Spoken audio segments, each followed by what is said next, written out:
ناظرین السلام علیکم ورحمۃ اللہ وبرکاتہ۔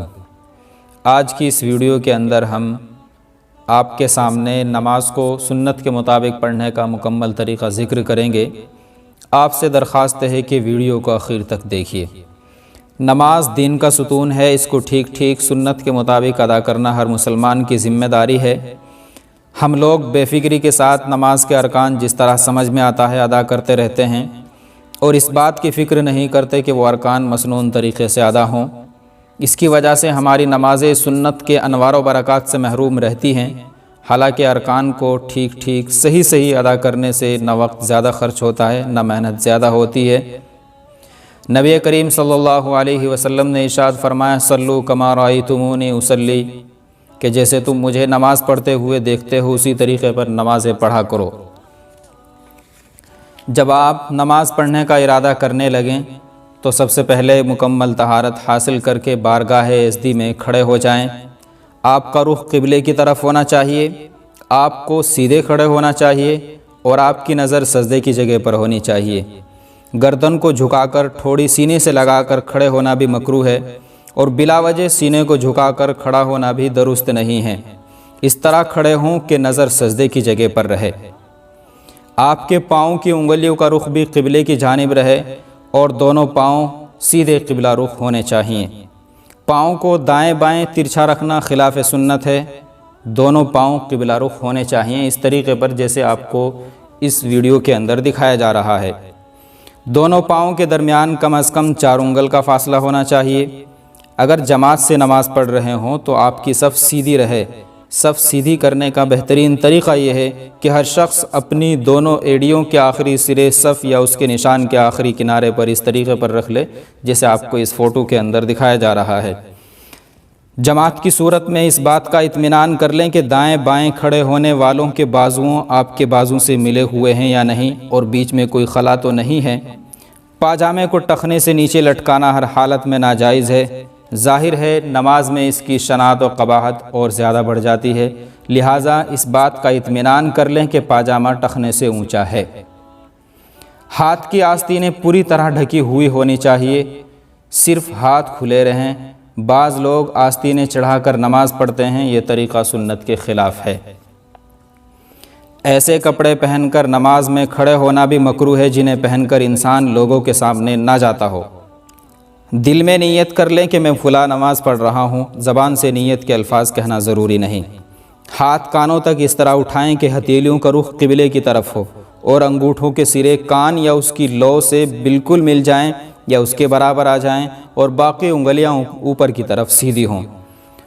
بعض لوگ ہتھیلیوں کا رخ قبلے کی طرف کرنے کے بجائے کانوں کی طرف کر لیتے ہیں، بعض لوگ کانوں کو ہاتھوں سے بالکل ڈھک لیتے ہیں، بعض لوگ ہاتھ پوری طرح کانوں تک اٹھائے بغیر ہلکا سا اشارہ کر دیتے ہیں، بعض لوگ کان کی لو کو ہاتھوں سے پکڑ لیتے ہیں۔ یہ سب طریقے غلط ہیں، خلاف سنت ہے، ان کو چھوڑ دینا چاہیے۔ اس کے بعد میں ہاتھ کانوں تک اٹھائیں جس طرح ابھی آپ کو بتایا گیا ہے، اللہ اکبر کہتے ہوئے، پھر دائیں ہاتھ کے انگوٹھے اور چھوٹی انگلی سے بائیں کلائی کے گرد حلقہ بنا کر اسے پکڑ لیں اور باقی 3 انگلیوں کو بائیں ہاتھ کی پشت پر اس طرح پھیلا دیں کہ تینوں انگلیوں کا رخ کوہنی کی طرف ہونا چاہیے۔ پھر دونوں ہاتھوں کو ناف سے ذرا سا نیچے باندھ لیجیے۔ اگر اکیلے نماز پڑھ رہے ہوں یا امامت کر رہے ہوں تو پہلے سبحانک اللہم آخر تک پڑھ لیجئے، پھر سورہ فاتحہ، پھر کوئی اور سورت پڑھیں، اور اگر امام کے پیچھے ہوں تو پھر صرف سبحانک اللہم پڑھ کر خاموش ہو جائیں اور امام کی قرات کو دھیان سے سنیں۔ جب خود قرات کر رہے ہوں تو سورہ فاتحہ پڑھتے وقت بہتر یہ ہے کہ آیت پر رک کر سانس توڑ دیں، پھر دوسری آیت پڑھیں۔ کئی آیتیں ایک سانس میں نہ پڑھیں، مثلا الحمدللہ رب العالمین پر سانس توڑ دیں، پھر الرحمن الرحیم پر، پھر مالک یوم الدین پر، اس طرح پوری سورہ فاتحہ پڑھیں۔ لیکن اس کے بعد کی قرات میں ایک سانس میں 1 سے زائد آیتیں بھی پڑھ لیں تو کوئی حرج نہیں ہے۔ بغیر کسی ضرورت کے جسم کے کسی حصے کو حرکت نہ دیں، جتنے سکون کے ساتھ کھڑے ہوں اتنا بہتر ہے۔ اگر کھجلی وغیرہ کی ضرورت ہو تو صرف ایک ہاتھ استعمال کریں، وہ بھی سخت ضرورت کے وقت اور کم از کم۔ جسم کا سارا زور ایک پاؤں پر دے کر دوسرے پاؤں کو اس طرح ڈھیلا چھوڑ دینا کہ اس میں خم آ جائے، نماز کے ادب کے خلاف ہے، اس سے پرہیز کرنا چاہیے۔ یا تو دونوں پاؤں پر برابر زور دیں یا ایک پاؤں پر اس طریقے پر زور دیں کہ دوسرے پاؤں میں خم نہ آ جائے۔ جمائیں آنے لگے تو اس کو روکنے کی پوری کوشش کریں۔ کھڑے ہونے کی حالت میں نظریں سجدے کی جگہ پر رکھیں، ادھر ادھر سامنے دیکھنے سے مکمل پرہیز کیا جائے۔ رکوع میں جاتے وقت ان باتوں کا خاص خیال رکھیں۔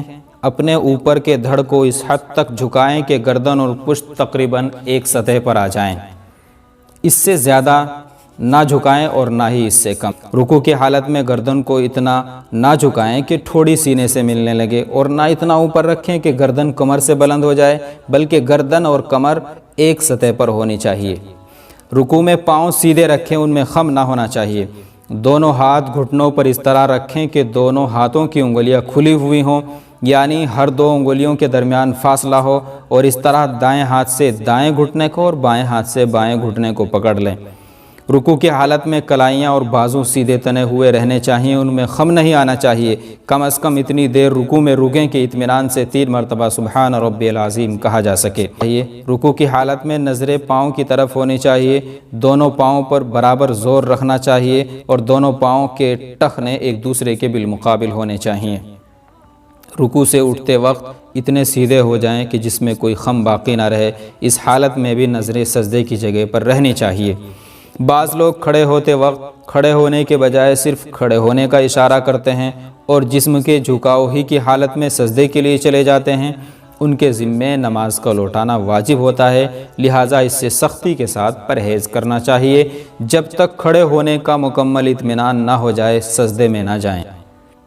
سجدے میں جاتے وقت اس طریقے کا خاص خیال رکھیں۔ سب سے پہلے گھٹنے کو خم کر دیں، انہیں زمین کی طرف اس طرح لے جائیں کہ سینہ آگے کو نہ جھکے۔ جب گھٹنے زمین پر ٹک جائیں اس کے بعد سینے کو جھکائیں۔ جب تک گھٹنے زمین پر نہ ٹکے اس وقت تک اوپر کے دھڑ کو جھکانے سے حتی الامکان پرہیز کرنا چاہیے۔ آج کل سجدے میں جانے کے اس مخصوص ادب سے بے پرواہی عام ہو چکی ہے۔ اکثر لوگ شروع ہی سے سینے کو آگے کو جھکا کر سجدے میں چلے جاتے ہیں، لہٰذا اس سے پرہیز کرنا چاہیے۔ گھٹنوں کے بعد ہاتھ زمین پر رکھیں، پھر ناک، پھر پیشانی۔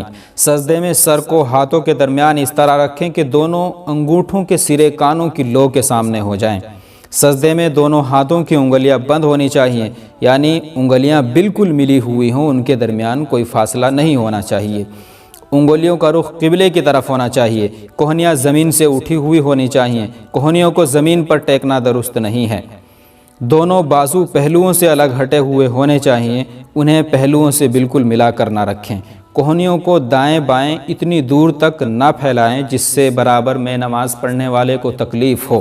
رانیں پیٹ سے ملی ہوئی نہیں ہونی چاہیے اور پیٹ اور رانیں دونوں الگ الگ رکھی جائیں۔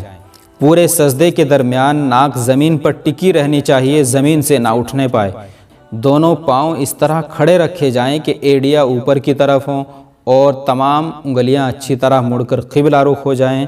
جو لوگ اپنے پاؤں کی بناوٹ کی وجہ سے تمام انگلیاں موڑنے پر قادر نہ ہوں وہ جتنی موڑ سکتے ہیں موڑنے کا انہیں اہتمام کریں۔ بلا وجہ انگلیوں کو سیدھا رکھنا یہ درست نہیں ہے۔ اس بات کا خاص خیال رکھیں کہ سجدے کے دوران زمین سے پاؤں اٹھنے نہ پائیں۔ بعض لوگ اس طریقے پر سجدہ کرتے ہیں کہ پاؤں کی انگلیاں ایک لمحے کے لیے بھی زمین پر نہیں ٹکتی، اس طرح سجدہ ادا نہیں ہوتا اور نتیجتاً نماز بھی نہیں ہوتی۔ اس سے اہتمام کے ساتھ پرہیز کرنا چاہیے۔ سجدے کی حالت میں کم از کم اتنی دیر گزاریں کہ 3 مرتبہ سبحان ربی الاعلی اطمینان کے ساتھ کہہ سکیں۔ پیشانی ٹیکتے ہی سر کو اٹھا لینا منع ہے۔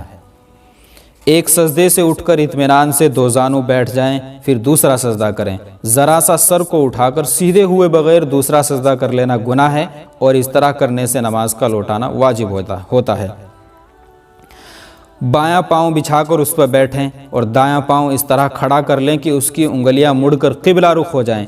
بعض لوگ دونوں پاؤں کھڑے کرنے کے بجائے ایڑیوں پر بیٹھ جاتے ہیں، یہ طریقہ صحیح نہیں ہے، اس کو بھی چھوڑ دینا چاہیے۔ بیٹھنے کے وقت دونوں ہاتھ رانوں پر رکھے ہوئے ہونے چاہیے، مگر انگلیاں گھٹنوں کی طرف لٹکی ہوئی نہ ہوں، بلکہ انگلیوں کے آخری سرے گھٹنوں کے ابتدائی کنارے تک پہنچ جائیں، اس طریقے پر رکھنے چاہیے۔ دونوں سجدوں کے درمیان میں بیٹھنے کے وقت نظریں اپنی گود پر ہونی چاہیے۔ سجدے سے اٹھتے وقت پہلے پیشانی زمین سے اٹھائیں، پھر ناک، پھر ہاتھ، پھر گھٹنے۔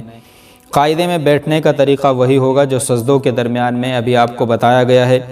اتحیات پڑھتے وقت جب اشہد اللہ پر پہنچے تو شہادت کی انگلی اٹھا کر اشارہ کریں اور اللہ پر گرا دیں۔ اشارہ کرنے کا طریقہ یہ ہے کہ بیچ کی انگلی اور انگوٹھے کو ملا کر حلقہ بنائیں، چھنگلی اور اس کے برابر والی انگلی کو بند کر لیں اور شہادت کی انگلی کو اس طرح اٹھائیں کہ انگلی قبلے کی طرف جھکی ہوئی ہو، بالکل سیدھی آسمان کی طرف انگلی نہیں اٹھانی چاہیے۔